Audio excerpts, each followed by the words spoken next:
মূলত দুর্গম পাহাড়ি এলাকায় অবস্থিত। এখানে এই দুর্গম এলাকায় সীমান্ত রক্ষার পাশাপাশি আমরা জনগণের সাথেও আমাদের সম্পৃক্ততাকে রাখতে চাই। আমরা জনগণের সাথেও কাজ করতে চাই, তাদের সাথে। এরই অংশ হিসেবে আজকে আমরা এই ব্যাটালিয়নে মেডিকেল ক্যাম্পেইন করছি। আমরা দেখতে পাচ্ছি এখানকার সাধারণ জনগণ স্বতঃস্ফূর্তভাবে এসছেন, তারা এই মেডিকেল সুবিধাটা নিচ্ছেন। আমরা ঠিক একইভাবে যাতে সাধারণ জনগণ আমাদের কাছ থেকে উপকৃত হতে পারে এই ধরনের কার্যক্রম ভবিষ্যতেও বজায় রাখবো ইনশাল্লাহ।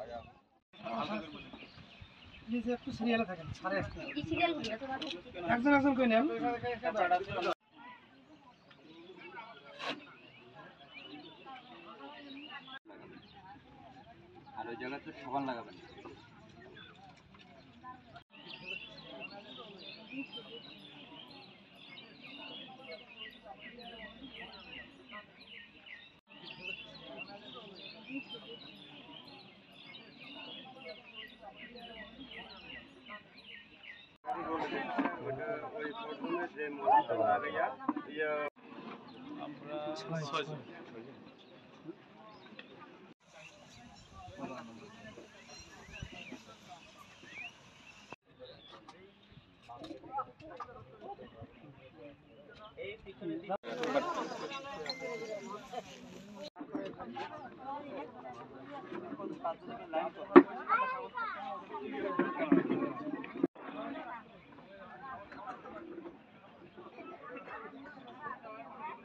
মহিলা একদিকে বসবাস, পুরুষ একদিকে, এখান থেকে একজন যাবে, ওখান থেকে